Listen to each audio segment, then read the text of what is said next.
지금 교실에 아무도 없기 때문에 마스크를 벗고 환기를 시킨 상태에서 녹화를 하고 있습니다. 자, 우리 기관계의 통합적 작용. 먼저 첫 번째 소화계. 소화계 내용을 보시게 되면요, 여러분 녹말이 엿당으로 분해되고 엿당이 포도당으로 분해되는 이 과정에서 작용하는 효소를 찾을 수 있습니다. 효소는 먼저 치매 아밀레이스가 녹말을 엿당으로 분해시켜줍니다. 그 다음 이 엿당은 쭉 내려와서 이자에게 아밀레이스를 만나가지고요, 마저 분해되지 못한 녹말이 엿당으로 바뀌게 돼요. 그리고 마지막으로 소장의 소화효소인 말테이스에 의해서 엿당이 포도당으로 최종 분해됩니다. 다음 단백질의 경우입니다. 단백질은 위액에서 펩신에 의해 가지고 단백질이 폴리펩타이드 형태가 됩니다. 뭐가 된다고요? 폴리펩타이드 형태가 먼저 됩니다. 그래서 단백질은 폴리펩타이드가 먼저 되고요.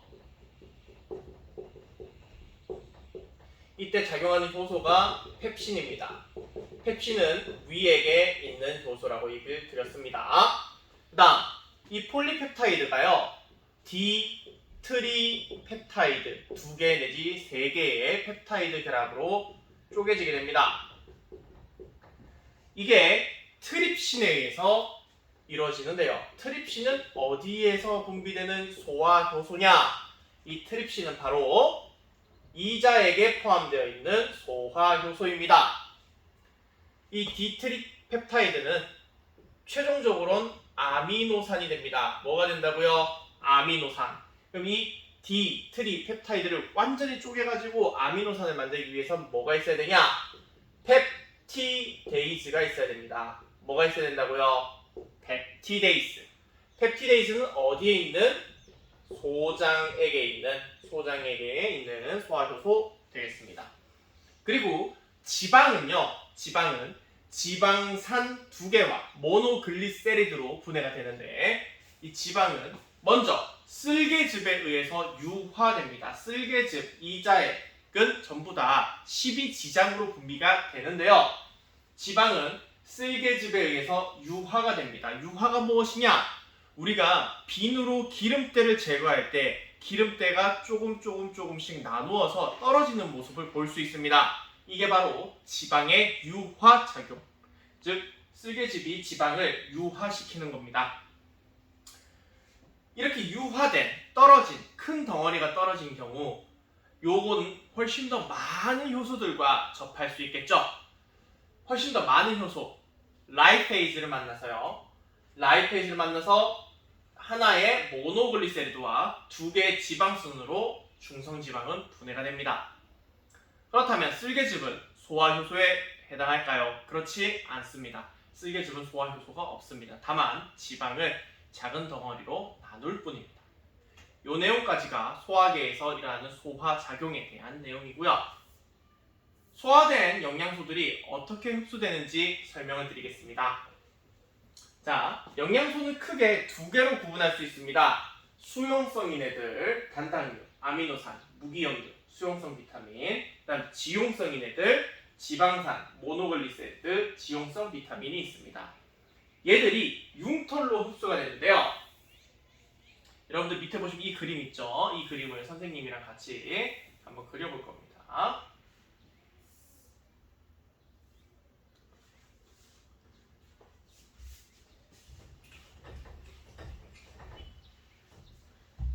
자, 융털을 그려보겠습니다. 융털엔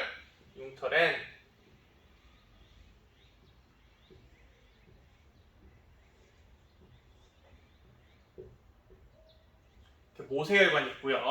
중앙에 암죽관이라고 하는 관이 있습니다. 이 모세혈관으로는 수용성 물질들이 흡수가 됩니다. 단당류, 아미노산, 무기염류, 수용성 비타민은 모세혈관에 흡수됩니다. 수용성 비타민의 종류는 뭐가 있나요? 수용성 비타민은 비타민 B와 비타민 C가 있습니다. 지용성은 뭐가 있냐?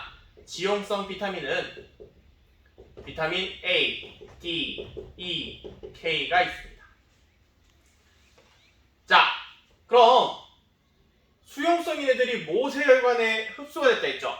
이 흡수된 영양분은 어디를 향해 달려가냐? 간을 향해 달려갑니다. 간을 향해 달려가는데요. 기관과 기관을 이어주는 혈관, 심장이 없이 기관과 기관을 이어주는 혈관을 문맥이라고 합니다. 그래서 간으로 가는 길목에 있는 이 혈관 이름이 바로 간문맥이 됩니다. 간문맥을 통해서 간에 도착하게 되면 포도당의 농도를 조절해주게 됩니다. 포도당이 많이 있으면 글리코젠으로 저장하기도 하고요. 포도당이 적으면 글리코젠을 분해해서 다시 혈관 속에 넣어주기도 합니다.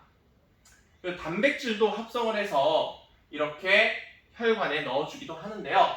간은 여러 가지 효소와 단백질이 협성하는 커다란 화학 공장이라고 생각하시면 쉽겠습니다.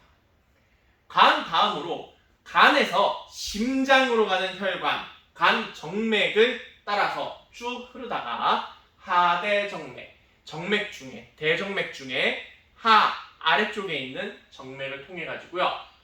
대정맥으로 가게 됩니다. 여기에 지금 빠져 있는 게 바로 뭐냐면 대정맥 되겠습니다. 이 심장 앞쪽에 여러분들이 적어줘야 될 게 무엇이냐? 바로 대정맥입니다. 대정맥.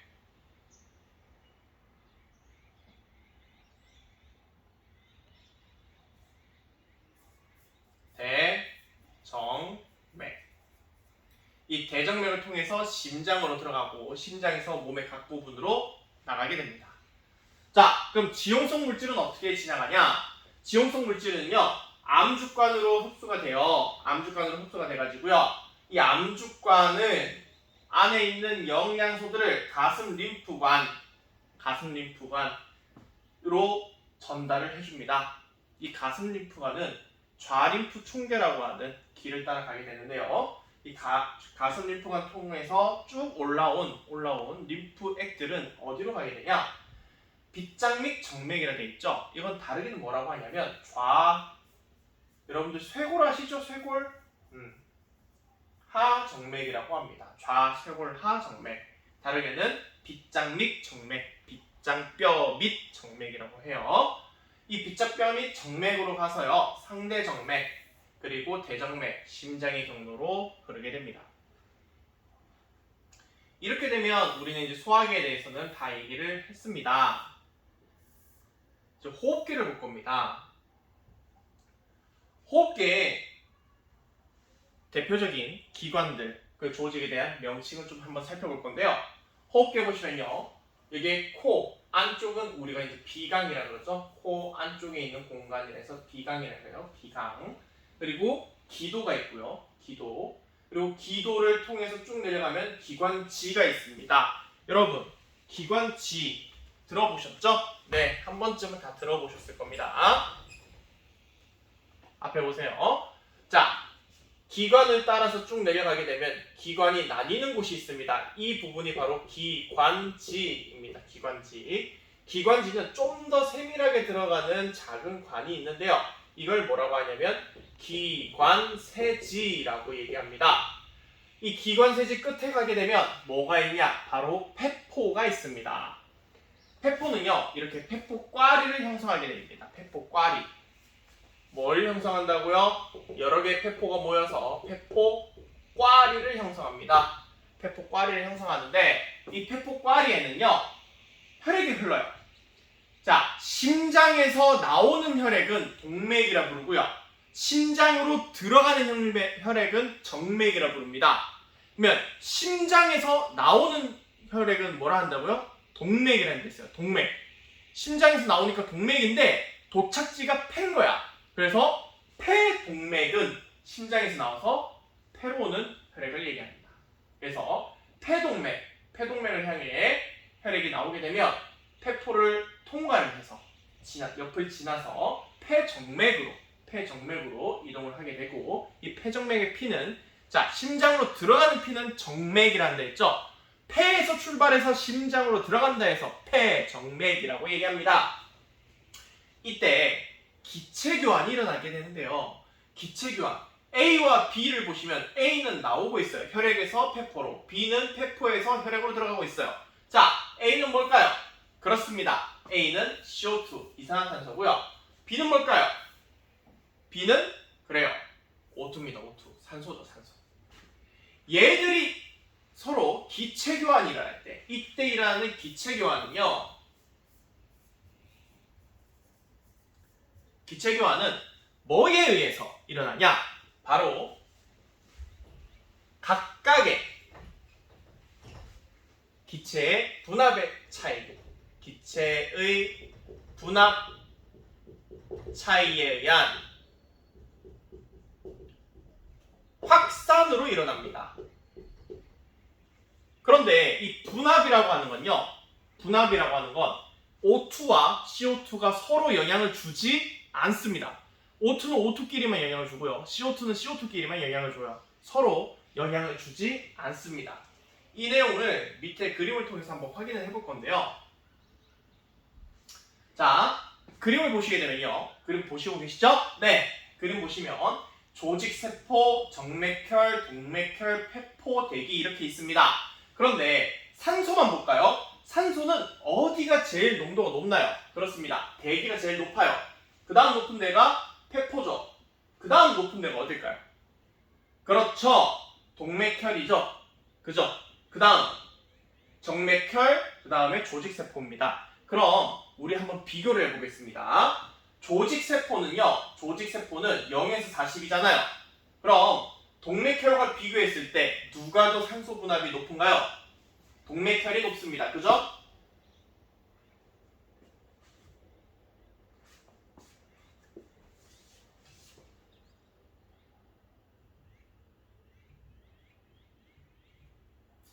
동맥혈이 높습니다. 그래서 동맥혈에서 조직세포로 산소가 들어오게 되는 겁니다. 그럼 동맥혈과 폐포를 비교해볼게요. 동맥혈보단 폐포가 살짝 높아요. 110까지 높네요.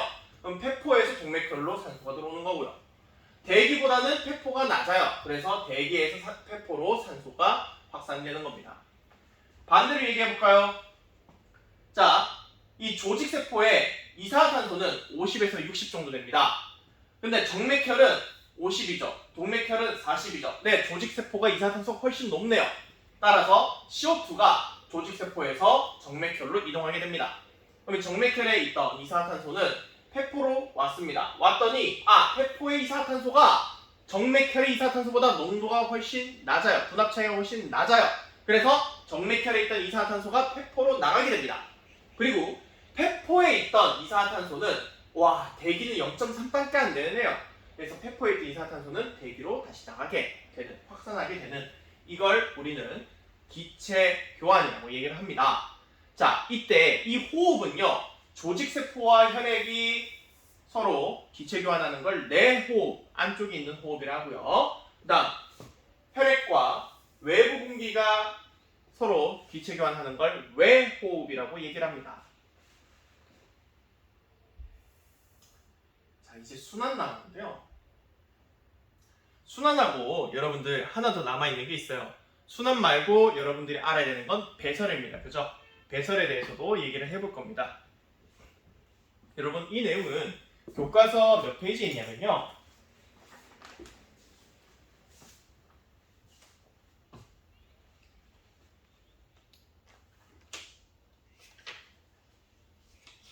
교과서 45페이지를 참조를 해주시면 될 것 같습니다.